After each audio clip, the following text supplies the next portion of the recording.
and illegal US nuclear weapons are making a comeback. Protest is important. Democracy dies without protest, and it's needed now more than ever.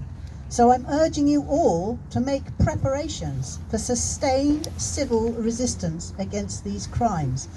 And looking around here, most of you, unfortunately, or fortunately, I think fortunately, are in the sort of retirement bracket. So we actually have much more chance, many more opportunities and free time to get engaged.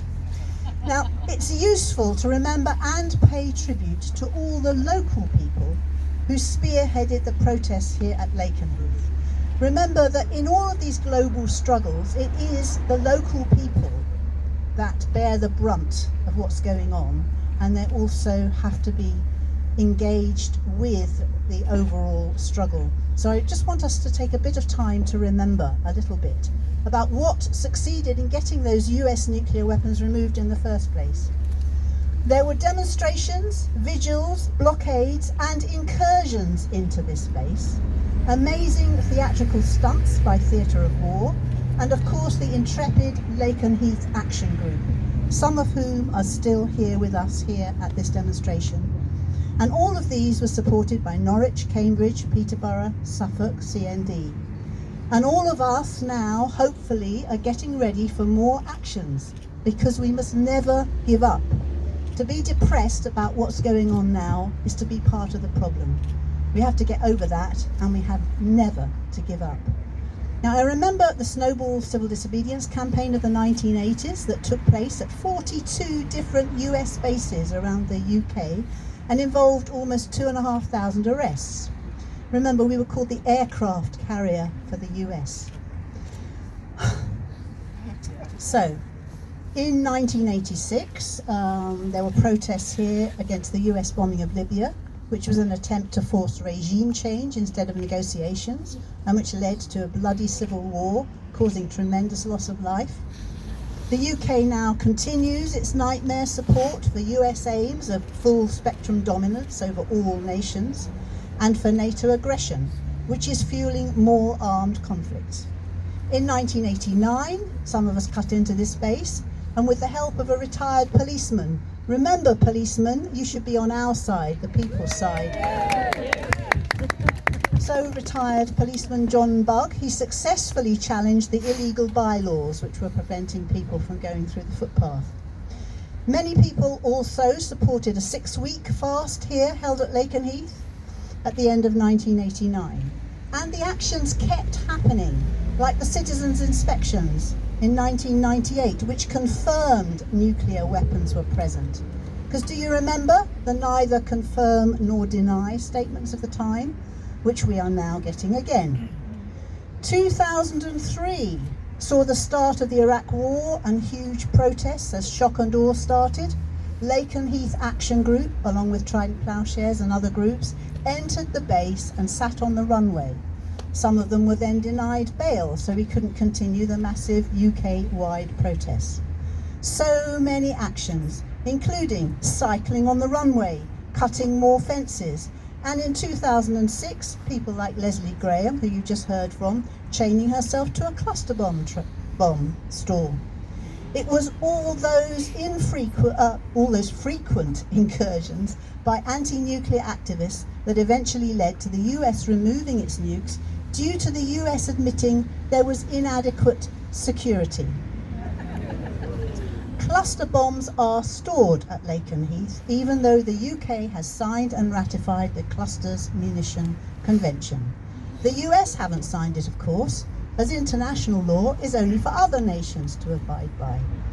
With Lakenheath still being touted by the UK as a UK military base, even though we know it's a US base, there is room for many creative actions to shame our government.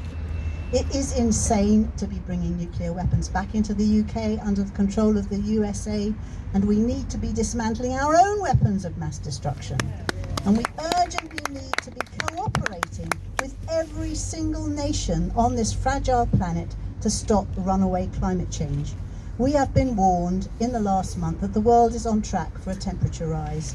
of between 2.4 and 2.6 degrees, because there's no credible pathway to the 1.5 degrees promised in Paris. Clive Fudge, just over here, a long-term peace campaigner, is here today. He's also taken direct action over many years, and he informed me that the new jet fighters at Lakenheath are F-35-As, and as you've heard several times today, they burn 22 gallons of jet fuel per minute when flying in their least fuel-intensive mode. Now, when doing high-powered manoeuvres, they use far more. When in flight, they need to fill their fuel tanks. But before landing on an aircraft carrier, they have to jettison most of the remaining fuel in the tanks by dumping it in the sea. The F-35s are specifically designed to deliver satellite-guided B61 12 nuclear missiles or Lockheed Martin wind-corrected cluster bombs. So I'm not going to go into any more details. The main thing is to be aware that this isn't just happening here, it's happening all over Europe too, in NATO countries. The Pentagon admits that global warming is a national security threat, yet the US military is the single largest user of fossil fuels. Now, I'm here not only as an old peacenik from Norfolk, but also as a supporter of Extinction Rebellion peace. And we're making sure that everyone recognises that the military bear a huge responsibility for the climate chaos we are experiencing. The developments here at Lakenheath are actively promoting the expansion of the fossil fuel industry, accelerating the nuclear arms race, and turning the UK and Europe into a nuclear front line, even more dangerous than the Cold War was. The UK government must be persuaded to shelve its plans for the 100 new fossil fuel projects, and this can be helped along with some peaceful but effective disarmament actions. We all need to get revitalised.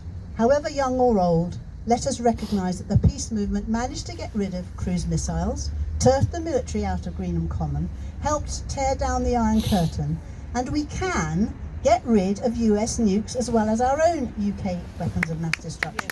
Yes!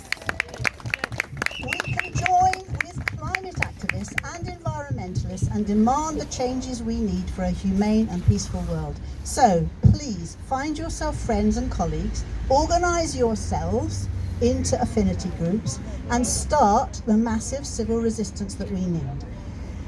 Please get in contact with CND, TP, Trident, Ploughshares, XR Peace, any peace organisation, and get yourselves involved. And just a quick one, in April, apparently lots of different social change movements are going to be invited to surround the Parliament for at least 100 days, going there and not being, and when they're removed, coming back and keeping on doing it. So unlike when we were all there trying to stop the Iraq war, and people got so disheartened when they all went home at the end of the day and thought direct action doesn't work, you stay there, okay? You sustain it, and that's what's needed.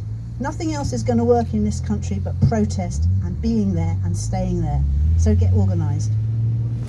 Thanks very much, Angie. Right, so that's the end of the form.